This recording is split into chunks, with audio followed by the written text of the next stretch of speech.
Ethan Reyes sat in the back of his high school classroom staring at an open textbook. The equations looked like alien symbols, the paragraphs like puzzles he had no desire to solve. He wasn't stupid, he just had zero interest in studying. Every single day, he repeated the same sentence in his head. Studying is not for me. His friends laughed and said the same thing. But Ethan had a secret. He didn't want to be average. He didn't want to just get by, doing something he hated for the rest of his life. He wanted more, he just had no idea how to get it. Every night, he'd scroll through videos of successful people, entrepreneurs, scientists, athletes, innovators. And they all talked about this one strange thing. I became obsessed with learning. Obsessed with studying? Ethan thought it was impossible. But everything changed one evening. One rainy night, Ethan sat at a bus stop, completely soaked and frustrated with his failing grades. His hoodie was wet, his backpack was muddy, and his heart just felt heavy. An old man sat down next to him. He had a white beard, tired eyes, but a peaceful smile. The man noticed Ethan's frustrated expression and asked, "Long day at school?" Ethan just nodded. "Yeah, I'm just not meant for studying," the old man chuckled softly. "No one is born loving to study. They train their brain to love it." Ethan looked up, surprised. The old man leaned closer. "If you want success, you must build a study addiction the same way you build any habit, by loving progress, not pain." Ethan frowned. "Addiction sounds dangerous." The old man shook his head. No, a healthy addiction, an addiction to improvement. An addiction to becoming better than you were yesterday." Ethan listened. For the first time, someone made studying sound interesting. The man continued, "First, start small. So small it's impossible to fail. Don't try to study for an hour. Study for just 5 minutes. Read one page. Solve one problem. The goal isn't to master the subject in one day. The goal is to show up. That's it. Just show up. Second," he said, holding up 2 fingers, "track your progress. Get a calendar and put a big X on every day you complete your 5 minutes. Don't focus on the grades. Focus on the chain of X's. Your new obsession isn't the test score. It's not breaking the chain. You're building a streak of consistency, and that feeling is addictive." The old man's eyes twinkled. "Third, and this is the most important part, reward yourself immediately. After your 5 minutes, do something you genuinely love. Play a video game, watch a short video, eat a piece of chocolate. Your brain needs to connect the effort of studying with an immediate, tangible pleasure. You're not bribing yourself. You're rewiring your brain.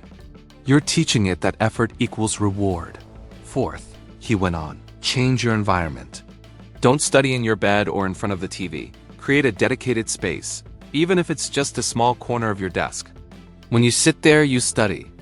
When you leave, you relax. This creates a trigger. The space itself tells your brain it's time to focus.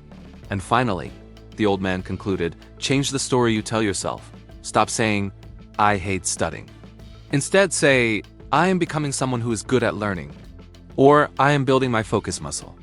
You're not lying to yourself. You are describing the person you are actively becoming. One 5-minute session at a time." The bus arrived, its headlights cutting through the rain. The old man stood up, gave Ethan a final warm smile, and said, "Remember, it's not about becoming a genius overnight. It's about falling in love with the process of getting 1% better every day. That's the healthy addiction that leads to success." He stepped onto the bus and was gone.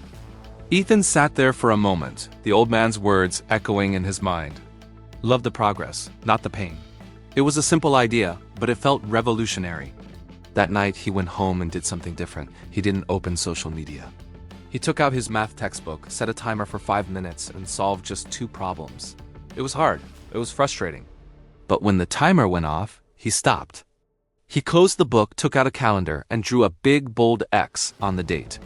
Then, he allowed himself 30 minutes of his favorite video game, guilt-free. The next day, he did it again, and the day after that. The chain of X's began to grow. 1 week turned into 2. The 5-minute sessions started to feel easy. Sometimes he'd even go for 10 minutes without realizing it. He was no longer fighting himself to sit down and study. He was fighting to not break the chain. He created a small, clean corner on his desk. No phone allowed. Just his textbook and a notebook. That spot became his sanctuary of focus. When he felt overwhelmed, he would look at his calendar. The growing line of X's was a visual reminder of his commitment. It was proof that he was changing. He started telling himself, I'm getting better at this. He wasn't a top student yet, not even close. But he wasn't the same Ethan who stared blankly at textbooks. He was someone who showed up. Months passed. His 5 minutes grew to 15, then 30, then sometimes an hour. He wasn't just studying math anymore. He started applying the same principle to history, reading 1 extra page a day. Then to science, watching 1 short educational video. He realized the old man was right. The reward wasn't just the chocolate or the video game anymore. The reward was the feeling of understanding something that was once confusing. The reward was the pride in seeing his grades slowly but surely improve. His friends noticed the change. They'd ask, "Dude, you're always studying now. What happened?" Ethan would just smile and say, "I'm building something." He was no longer just a kid in the back of the classroom. He was an architect of his own mind, building new habits, new skills, and a new identity. He had found his secret weapon, a healthy addiction to progress. He had learned that you don't have to be born a genius. You just have to be willing to become 5 minutes at a time. The journey wasn't about the destination of success. It was about falling in love with the process of becoming. And that was a lesson far more valuable than anything he could learn from a textbook. So if you're like Ethan, feeling stuck and believing you're just not meant for something, try this. Start small, track your wins, reward your effort. Change your space. And most importantly, change your story.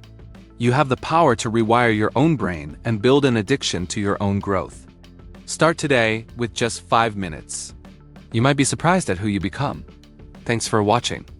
If this story resonated with you, hit that like button and subscribe for more content to help you build a better life. See you in the next one.